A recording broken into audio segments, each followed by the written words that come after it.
উপস্থিত আছেন, আপনারা প্রত্যেকে মিডিয়া লক্ষ্য করেন, সংবাদ কিভাবে হয় লক্ষ্য করেন, নিউজ কিভাবে হয় লক্ষ্য করেন, টকশোতে কারা কথা বলে কিভাবে কথা বলে লক্ষ্য করেন।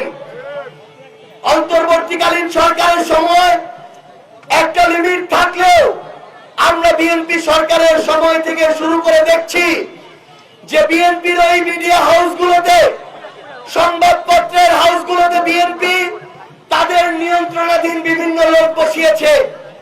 বসানোর পরে এখন টকশো থেকে শুরু করে বিভিন্ন জায়গায় ওই লোকদেরকে নিয়ে আসা হয়, যে লোকগুলো আওয়ামী লীগের পক্ষে কথা বলে, আওয়ামী লীগের টাকা খায়, আওয়ামী লীগের টাকা খেয়ে জীবন ধারণ করে। তাদেরকে দিয়ে টকশো করা হয়, সংবাদ করা হয়, মিডিয়া পরিচালনা করা হয়, যাদেরকে দিয়ে নতুন করে আওয়ামী লীগের বয়ান বাংলাদেশে উৎপাদন করা যাবে।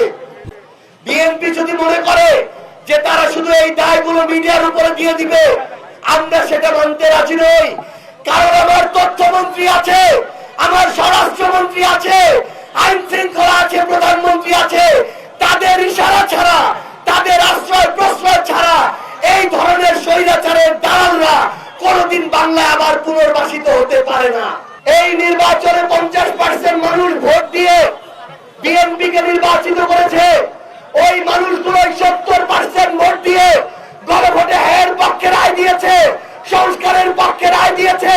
যদি সংস্কার না হয়, গণভোট বৈধ না হয়, তাহলে বিএনপিও কোনোদিন বৈধ সরকার হতে পারে না। দুই যমজ সন্তান জন্ম লাভ করেছে, একজন বৈধ আরেকজন অবৈধ, এটা কোনোদিন হইতে পারে না। যে অভ্যুত্থানের ফলে, যে জুলাই সনদের ফলে, যে জুলাই সনদ আদেশের ফলে একটা গণভোট হয়েছে, সেই গণভোটের রায় যদি বৈধ না হয়, তাহলে তারেক রহমান কোনোদিন বৈধ প্রধানমন্ত্রী হতে পারে না। সালাউদ্দিন আহমেদ কোনোদিন বৈধ স্বরাষ্ট্রমন্ত্রী হতে পারে না। আপনারা যদি কোনো দলের বাহিনী হয়ে যান, আপনারা যদি কোনো নেতার বাহিনী হয়ে যান, মনে রাখবেন দল আজকে আছে কালকে নয়, নেতা আজকে আছে কালকে নাই, কিন্তু জনগণ থাকবে, রাষ্ট্র থাকবে ইনশাআল্লাহ। এই জন্য আপনাদেরকে জনগণের বাহিনী হইতে হবে, রাষ্ট্রের বাহিনী হইতে হবে।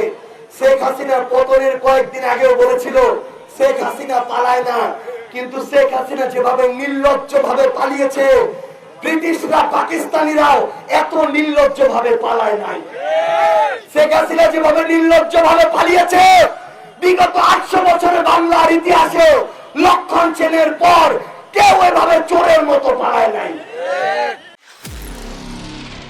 নিরপেক্ষ, সত্য প্রকাশে আপোষহীন।